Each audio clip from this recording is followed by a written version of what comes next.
Paul Ricoeur, Ética y moral. Paul Ricoeur, Éthique et morale. Praga, Revista Portuguesa de Filosofía. Mi exposición se basa en una diferencia entre ética y moral que someto a discusión. A decir verdad, nada la impone ni en la etimología ni en la historia del empleo de las palabras. Una procede del griego y otra del latín, y ambas hacen referencia a la idea de costumbres, ethos o mores. Se puede, no obstante, discernir un matiz según se ponga el acento en aquello que se estima bueno o en aquello que se impone como obligatorio. De modo convencional, reservaré el término de ética para la aspiración de una vida cumplida bajo el signo de las acciones estimadas buenas y el de moral para el campo de lo obligatorio, marcado por las normas, las obligaciones, las prohibiciones, caracterizadas a la vez por una exigencia de universalidad y por un efecto de coerción. En la distinción entre aspiración a la vida buena y obediencia a las normas, se reconocerá fácilmente la oposición de dos herencias, la aristotélica, en la que la ética se caracteriza por su perspectiva teleológica, de telos, que significa fin, y la kantiana, donde la moral se define por el carácter de obligación de la norma, esto es, por un punto de vista deontológico. Deontológico significa precisamente deber. Sin preocuparme de la ortodoxia aristotélica o kantiana, me propongo defender 1. La primacía de la ética sobre la moral. 2. La necesidad, sin embargo, para la aspiración ética de pasar por el tamiz de la norma. 3. La legitimidad del recurso de la norma a la aspiración, cuando la norma conduce a conflictos para los que no se encuentra otra salida que una sabiduría práctica que reenvía a lo que, en la aspiración ética, está más atento a la singularidad de las situaciones. Comencemos, pues, por la aspiración ética. Punto 1. La aspiración ética. La definiré por estos tres términos: tender a la vida buena, con y para los otros, en instituciones justas. Los tres componentes de la definición son igualmente importantes. Refiriéndonos, en primer lugar, a la vida buena, me gustaría subrayar el modo gramatical de esta expresión típicamente aristotélica. Se trata todavía de lo optativo y no ya de lo imperativo. Es, en el sentido más fuerte del término, un deseo. Podríamos vivir bien anticipando el cumplimiento de ese deseo en una exclamación del tipo «¿Feliz quién?». Si la palabra deseo nos pareciera excesivamente débil, podríamos hablar, sin una fidelidad particular a Heidegger, de cuidado. Cuidado de sí, cuidado del otro, cuidado de la institución. Pero, ¿es el cuidado de sí un buen punto de partida? ¿No sería mejor partir del cuidado del otro? Si insisto, de todos modos, en este primer componente, es precisamente para subrayar que ese término del sí, que me gustaría asociar al de estima en el plano ético fundamental, reservando el de respeto para el nivel moral, deontológico de nuestra investigación, no se confunde de ninguna manera con el yo, es decir, con una posición egológica que el encuentro del otro habría necesariamente de subvertir. Hay dos cosas fundamentalmente estimables en el sí mismo. En primer lugar, la capacidad de elegir por razones, de preferir esto a lo otro, esto es, la capacidad de actuar intencionalmente. A continuación, la capacidad de introducir cambios en el curso de las cosas, de comenzar algo en el mundo. Dicho brevemente, la capacidad de iniciativa. En este sentido, la estima de sí es el momento reflexivo de la praxis. Es apreciando nuestras acciones como nos apreciamos a nosotros mismos en cuanto autores, y, por tanto, siendo otra cosa que simples fuerzas de la naturaleza o simples instrumentos. Sería preciso desarrollar toda una teoría de la acción para mostrar cómo la estima de sí acompaña a la jerarquización de nuestras acciones. Pasemos al segundo momento: vivir bien con y para los otros. ¿Cómo se engarza el segundo componente de la aspiración ética, que designo con el hermoso nombre de solicitud, con el primero? La estima de sí, por la que hemos comenzado, no lleva en sí misma, debido a su carácter reflexivo, la amenaza de un repliegue sobre el yo, de una cerrazón frente a la apertura al horizonte de la vida buena. A pesar de este peligro real, mi tesis es que la solicitud no se añade desde fuera a la estima de sí, sino que despliega la dimensión dialogal implícita en ella. Estima de sí y solicitud no pueden vivirse y pensarse una sin la otra. Decir sí no es decir yo. El sí implica ya lo otro, si es que se puede decir de alguien que se estima a sí mismo como a otro. En realidad, solo por abstracción se ha podido hablar de la estima de sí sin ponerla en relación con una demanda de reciprocidad, según un esquema de estima cruzada que resume la exclamación «tú también». Tú también eres un ser con iniciativa y elección, capaz de actuar por razones, de jerarquizar fines. Y al estimar buenos los objetos de tu búsqueda, eres capaz de estimarte a ti mismo. El otro es, de este modo, el que puede decir yo como yo mismo lo hago y, como tal, tenerse por un agente, autor y responsable de sus actos. Si no fuera así, no sería posible ninguna regla de reciprocidad. El milagro de la reciprocidad estriba en que las personas se reconocen unas a otras como insustituibles en el intercambio mismo. Esta reciprocidad de los insustituibles es el secreto de la solicitud.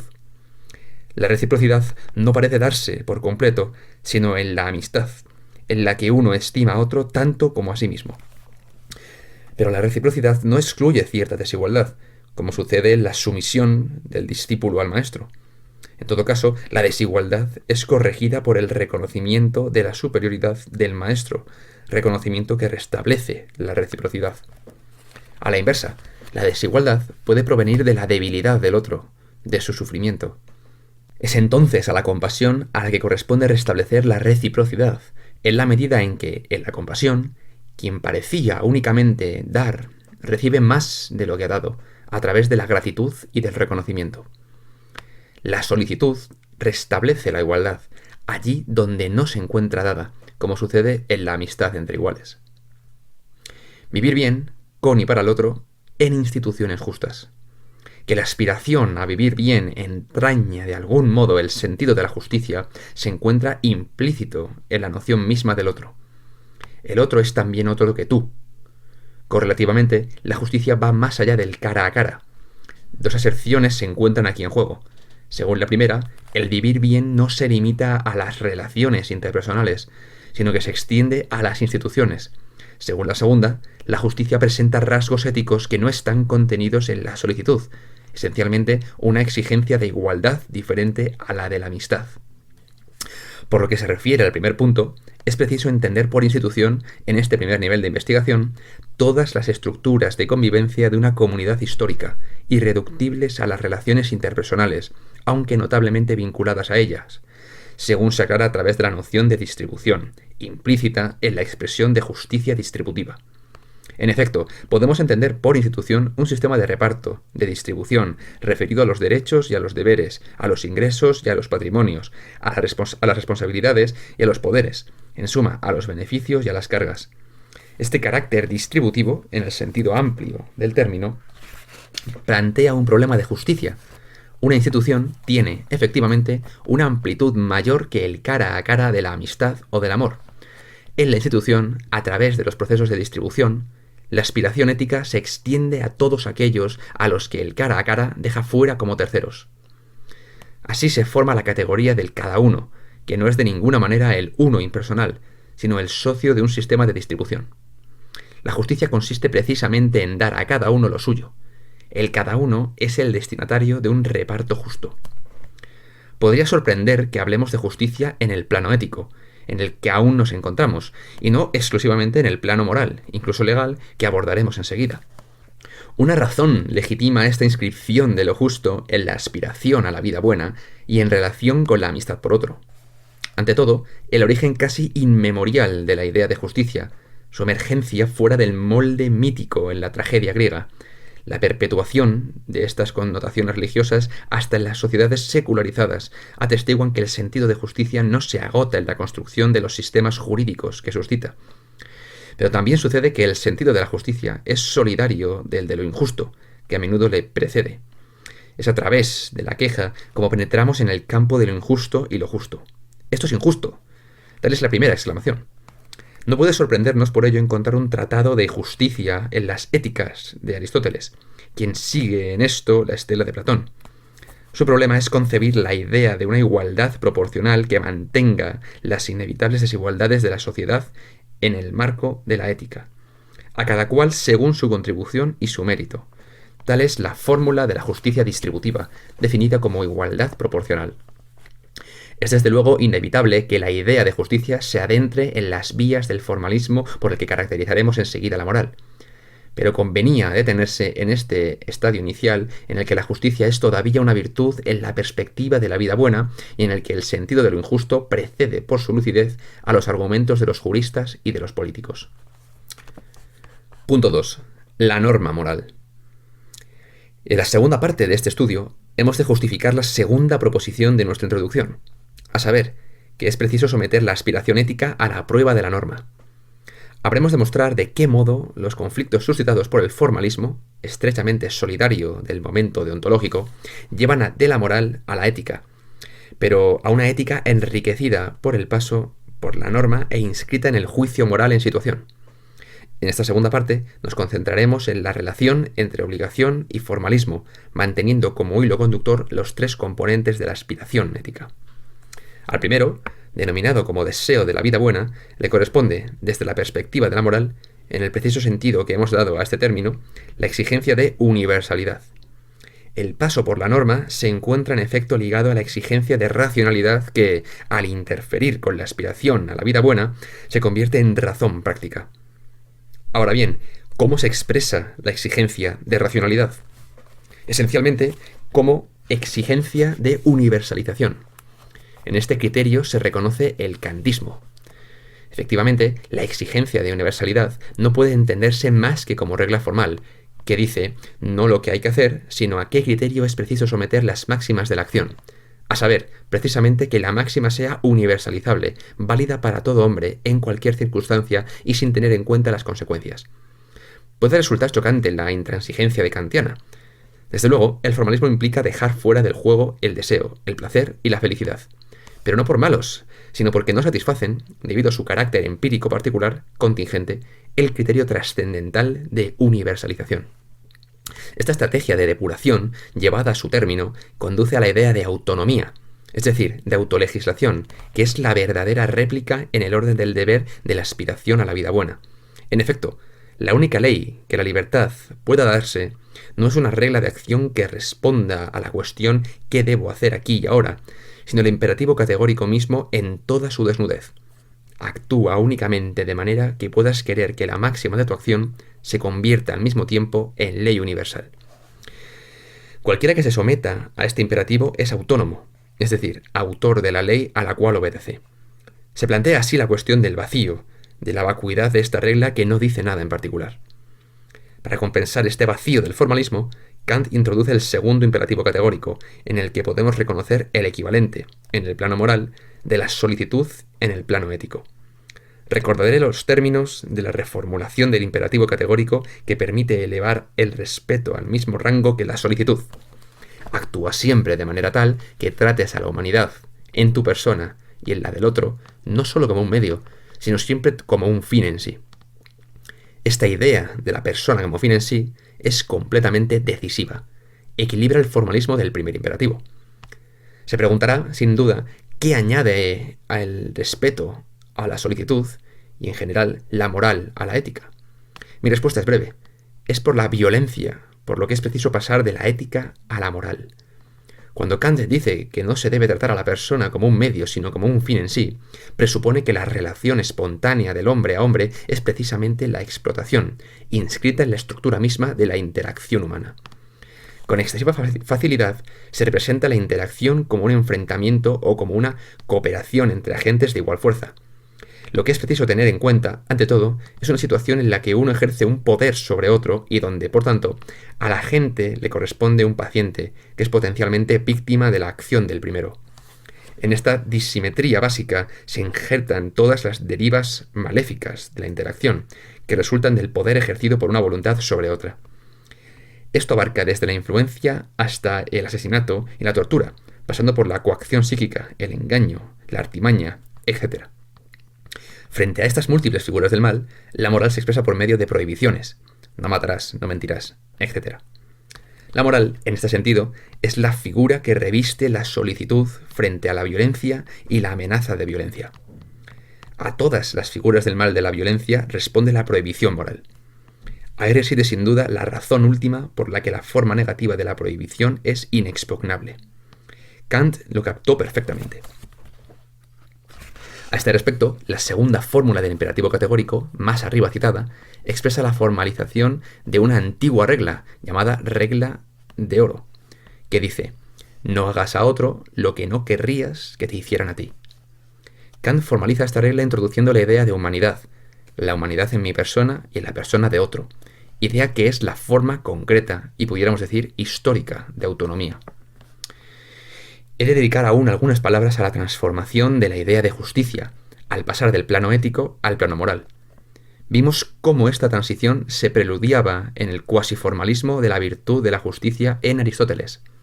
La formalización de la idea de justicia se completa en un autor como Rawls en Teoría de la Justicia, en favor de una conjunción entre el punto de vista deontológico de origen kantiano y la tradición contractualista que ofrece para la justificación de los principios de la justicia el marco de una ficción, la ficción de un contrato social hipotético, ahistórico, fruto de una deliberación racional llevada a cabo en ese marco imaginario.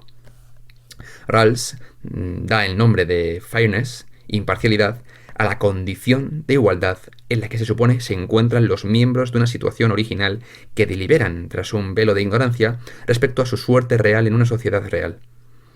No es el momento de discutir las condiciones de satisfacción de la fairness en la situación original, a saber, lo que es preciso ignorar de la propia situación y lo que hay que saber sobre la sociedad en general y sobre los términos de la elección. Insistiré solo en la orientación antiteleológica de la demostración de los principios de la justicia, en el sobreentendido de que la teoría no se dirige más que contra una versión teleológica particular de la teología, a saber, la del utilitarismo, que ha predominado durante 2 siglos en el mundo de lengua inglesa con John Stuart Mill y Sidgwick. En efecto, el utilitarismo es una doctrina teleológica en la medida en que la justicia se define por la maximización del bien para el mayor número. En la concepción deontológica de Rawls no se presupone nada, al menos en el nivel de la argumentación concerniente al bien. Es función del contrato derivar los contenidos de los principios de justicia de un procedimiento equitativo, fair, sin compromiso alguno respecto a cualquier criterio del bien. Dar una solución procedimental a la cuestión de lo justo, tal es el objetivo al manifiesto de la teoría de la justicia. El primer principio de justicia no nos plantea problemas. Cada persona debe tener un igual derecho al sistema más amplio de libertades básicas iguales, que sea compatible con un sistema similar para los otros. Este primer principio expresa la igualdad de los ciudadanos ante la ley bajo la forma de un reparto igual de esferas de libertad. Reencontramos en él la igualdad aritmética de Aristóteles, pero formalizada. El que resulta problemático es el segundo principio. Las desigualdades sociales y económicas deben ser organizadas de manera que, a la vez, A, se pueda razonablemente esperar que sean en provecho de cada uno, y B, que se refieran a posiciones y funciones abiertas a todos. Se reconoce ahí el principio aristotélico de la justicia proporcional al mérito, pero formalizado por exclusión de cualquier referencia al valor de las contribuciones individuales. Solo vale el razonamiento mantenido en la situación original tras el velo de la ignorancia, tratando de probar que se puede concebir un reparto desigual que resulte en provecho de cada uno. Ese razonamiento es el del maximin, tomado de la teoría de la decisión en un contexto de incertidumbre. Se le designa así al suponer que los participantes en él habrán de elegir el arreglo que maximiza la parte mínima. Dicho de otro modo, es más justo el reparto desigual en el que el aumento de la ventaja de los más favorecidos se compense por la disminución de las desventajas de los más desfavorecidos. Mi problema no se refiere al valor probatorio del argumento en cuanto tal, sino a saber si no es a un sentido previo de justicia al que, en cierta forma, la teoría deontológica de la justicia apela. Sin cuestionar en modo alguno la independencia de su argumento, Rawls concede de buen grado que éste se encuentra con nuestras convicciones bien sopesadas, or considered convictions, y que entre la prueba formal y estas convicciones se establece un equilibrio reflexivo, reflective equilibrium. Estas convicciones deben ser bien sólidas, puesto que en ciertos casos flagrantes de injusticia, intolerancia religiosa, discriminación racial, el juicio moral ordinario parece seguro. Tenemos mucha menos seguridad cuando se trata de repartir la riqueza y la autoridad. Los argumentos teóricos juegan entonces, en relación con las dudas, el mismo papel de prueba que Kant asigna a la regla de universalización de las máximas.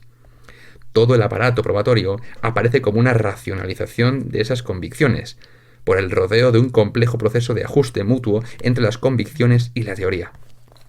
Ahora bien, ¿a dónde llevan esas convicciones? A mi entender, son las ya expresadas por la regla de oro.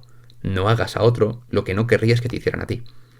Efectivamente, al adoptar el punto de vista del más desfavorecido, Rawls razona como moralista y toma en cuenta la injusticia radical en la distribución de las ventajas y las desventajas en toda sociedad conocida. Es por lo que, tras su formalismo, aparece su sentido de equidad, basado en el imperativo kantiano que prohíbe tratar a la persona como un medio y exige tratarla como un fin en sí.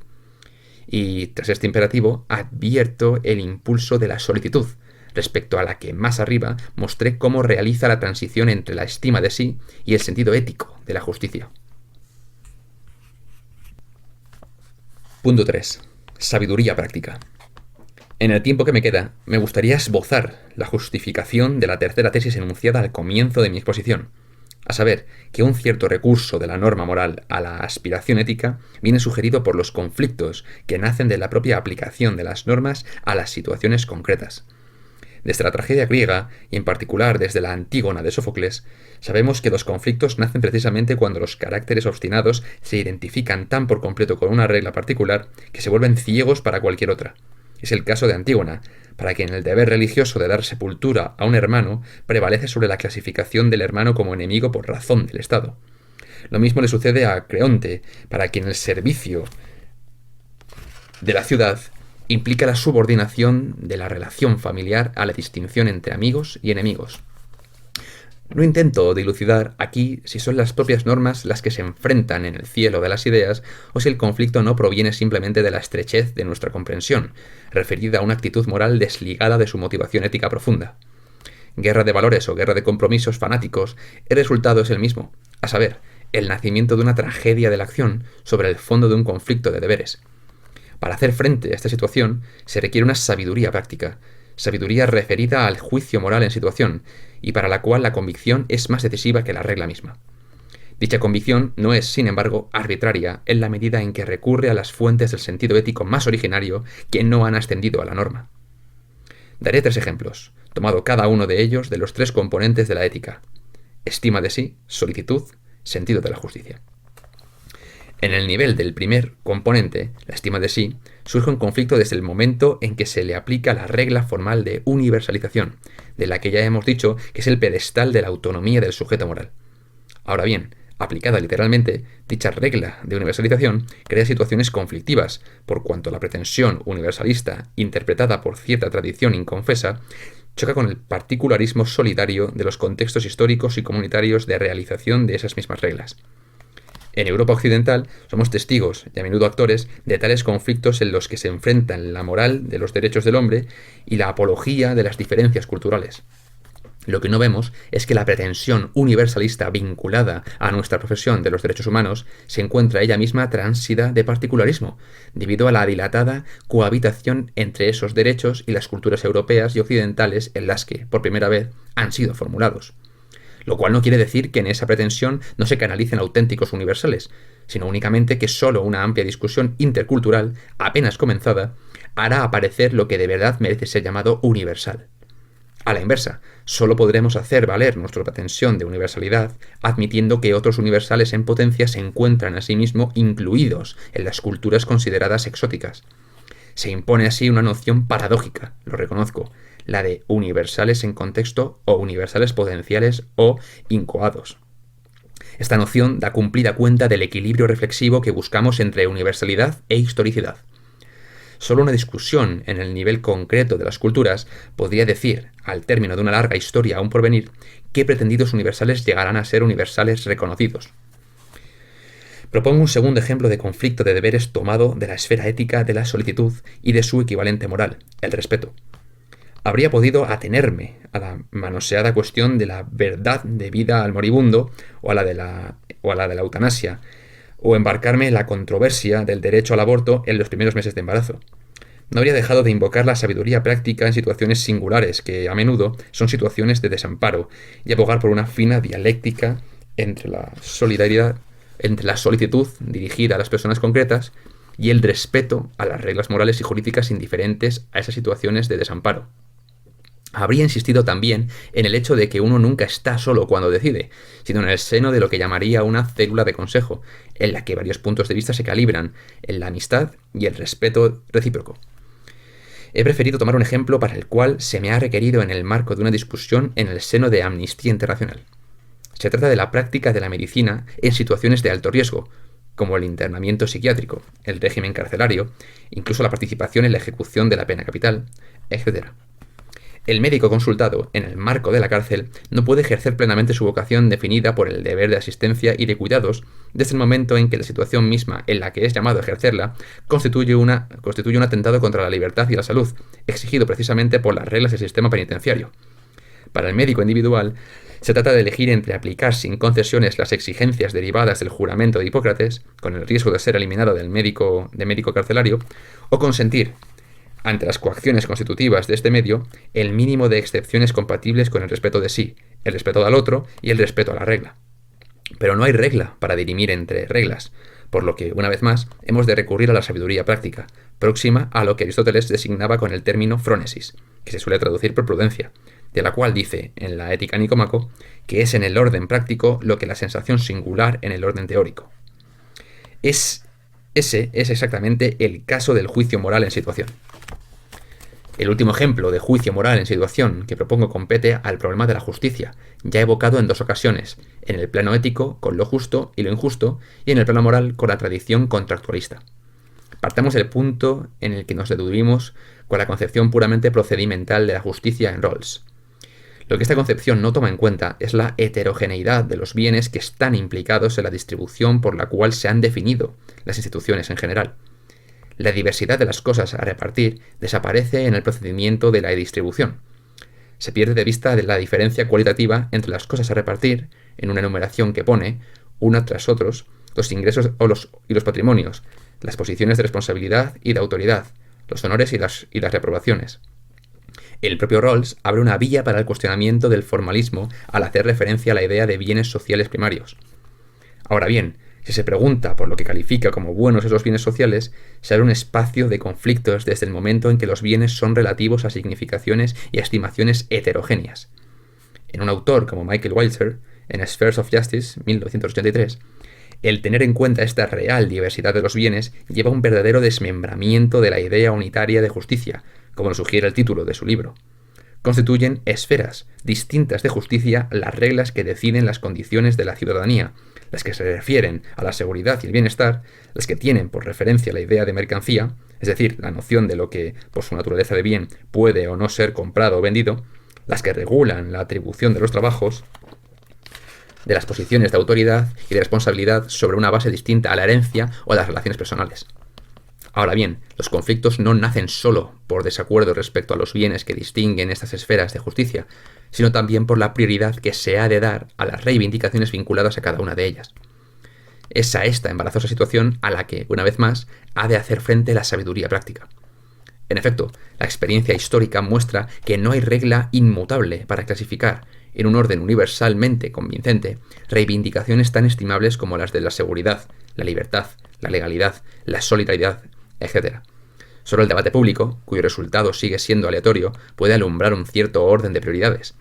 Pero este orden no valdrá más que para un pueblo, durante un cierto periodo de su historia, sin comportar jamás una convicción irrefutable, válida para todos los hombres y todos los tiempos. El debate público es aquí el equivalente, en el plano de las instituciones, a lo que hace un momento denominé célula de consejo para los asuntos privados e íntimos. El juicio político es, aquí también, del orden del juicio en situación. Con mayor o menor fortuna, puede ser la sede de la sabiduría, de ese buen consejo que evoca el coro de la Antígona. Esta sabiduría práctica no es tanto un asunto personal cuanto, si se me permite la expresión, una frónesis de varios, pública, como el debate mismo. Es aquí donde la equidad se muestra superior a la justicia abstracta. Hablando de lo equitativo, epieques, y de su superioridad con respecto a lo justo, Aristóteles observa la razón estriba en que la ley es siempre algo general, y hay casos específicos en los que no es posible aplicar con certeza un enunciado general. Y Aristóteles concluye: tal es la naturaleza de lo equitativo, ser un correctivo de la ley, allí donde la ley deja de estatuir por su generalidad. Ética Nicómaco 5. La equidad se revela así como otro nombre del sentido de la justicia, cuando éste traspasa los conflictos al aplicar la regla de justicia.